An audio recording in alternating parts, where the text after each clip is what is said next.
64 gigabytes default with the iPhone 12. No, I'm not happy to talk about this, and I'm not really even here to justify it, but at the same time, I have a few theories, a few explanations as to why Apple is still doing this because, I'm confused too. So allow me to make sense of all of this nonsense. Let's begin.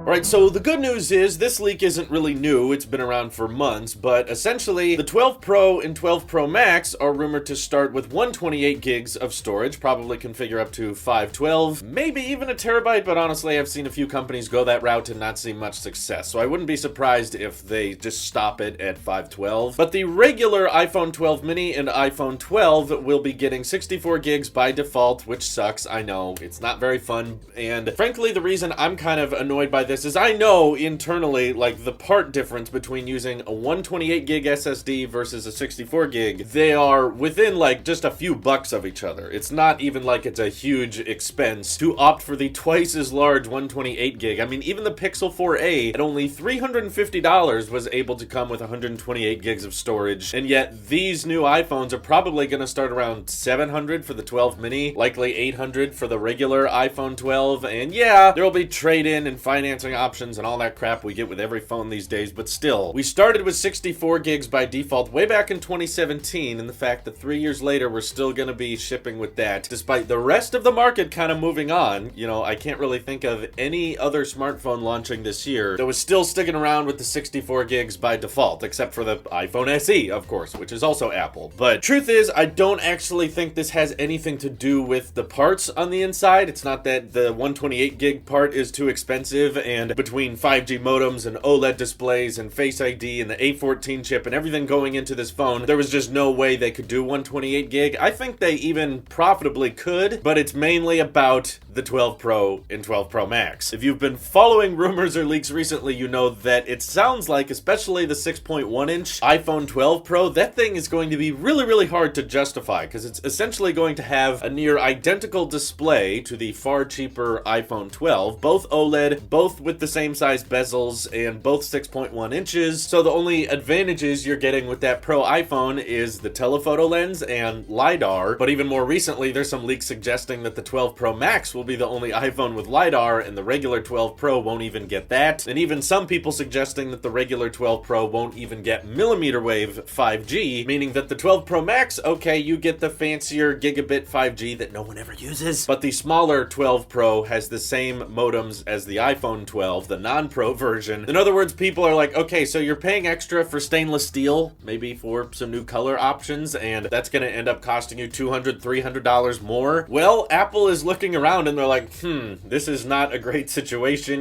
For a long time, I was suggesting that the Pro iPhones having 120 Hz would help differentiate them a bit, but sounds like that's not happening. So if they're unable to give them any type of display advantage, and now the cameras aren't even going to be that different, it's just gonna be a matter of telephoto on one and not telephoto on the other, same internal processor, then yeah, I think adding 128 gigs to be standard for the Pro series will be the only way Apple can somewhat justify the Pro lineup. Is like, well, you do get more storage along with it, so it kind of justifies the price if you consider if you want to get 128 gigs on the regular iPhone 12, it's probably going to end up costing you an extra $50 to $100, and then you're approaching the $900 price segment, and at that point, why not just spend the extra $100 and get the Pro, right? I agree, the logic here is flawed, and I still don't think it's going to convince that many people to go with the Pro iPhones, which I think the gap between Apple's regular iPhones, like the XR and the 11, the gap between the best sellers and the Pro models are going to be bigger this year than ever, because the regular 12 mini and iPhone 12 are just going to be such great deals. But yeah, you will have to put up with that stupid 64 gigs of storage for another year, because Apple will likely want to push iCloud on you. And hey, if you're thinking about getting iCloud, have you guys considered Apple One? By the way, that's also a rumor that's floating around there. Apple will consider bundling Apple One with new iPhones if you buy them for a few months, probably not indefinitely, probably not for a full year, but maybe you get like 3 months of Apple One when you order the new iPhone, or maybe you get Apple One Premier when you get the Pro series. So they're gonna really start pushing services on you, I think, with this year's iPhones. They kind of did it last year by including a year of TV Plus when you got the new iPhones, sort of how TV Plus Plus was kind of their big thing to announce at the September event last year. This year, well, it'll be an October event. I think they're going to be pushing Apple One when you get the new iPhones and that kind of thing. So, in my opinion, the 12 Pros, while they may not sell in amazing volume, they do actually serve a purpose that's more important than people realize. And I think the purpose of having these Pro iPhones, whether it be iPhone XS or iPhone 11 Pro, is that their sole job, similar to the Pixel 5, is to actually make the cheaper iPhones look like a better deal. You know, when the iPhone XS came out, a lot of people were like, okay, there's barely any changes here. Yeah, the XS Max is cool and that's a lot bigger, but it's so dang expensive. I mean, why would you opt for the XS and XS Max when for only $750 you can get the XR and get a very, very similar experience with a few compromises, but those won't be noticed as much to the everyday person. That whole comparison you go by of like, oh, these have like $300 or $200 between them. Apple loves it when we do that because it basically forces everyone to look at the better value iPhone and say, hey, even if it is somewhat expensive, $700, $800, we'll still look at that and say, man, the features you're getting out of that, you still get the A14 chip, you're still getting 5G support, you're still getting OLED displays. Man, that's such a great deal. And by pricing higher end iPhones that are very, very similar, kind of like the 6.1 inch 12 Pro, which doesn't have much else to offer, suddenly, if Apple decides that because of Qualcomm forcing 5G on them and having to buy more OLED displays from Samsung and LG, which of course means that these new iPhones this year are probably going to cost a lot to build, and they're probably not going to be priced as low as so many of us want them to be. That means that Apple can charge quite a bit for the iPhone 12. It can be $100 more than last year, and people will still see it as a good deal because of what you're getting compared to what you have to spend $1,000 on the 12 Pro for. So the storage difference is a weird thing because pretty much anytime there's been an iPhone event, all the storages have been the same. So in 2017, all the iPhone 8, 8 Plus, and 10 started with 64 gigs. Even back with the iPhone 5C and iPhone 5S, they also started with 16 gigs. Both of them, didn't matter that one was more fancier than the other, but because Apple is running out of differences between the high-end iPhones and the average iPhones, they're like, okay, we gotta actually give something to the pros here. And similar to the iPad Pro starting with 128 gigs now, whereas the iPad Air starts with 64, I guess we're getting somewhat of a similar lineup with the entry-level ones starting with 64 gigs, which for a lot of people who don't take tons of pictures and videos and don't need to store a bunch of stuff locally, I actually still think 64 gigs is enough. You know, it covers the basics. I was just hoping that in 2020, you know, as the rest of the industry has moved towards 128 gig, can Apple move on to it too, just because we've kind of gotten accustomed to this with Androids now, that it seems bizarre to still be rocking 64 gigs in 2020, knowing that these iPhones, most of their life is going to be in 2021. Like, come on, Apple. Can we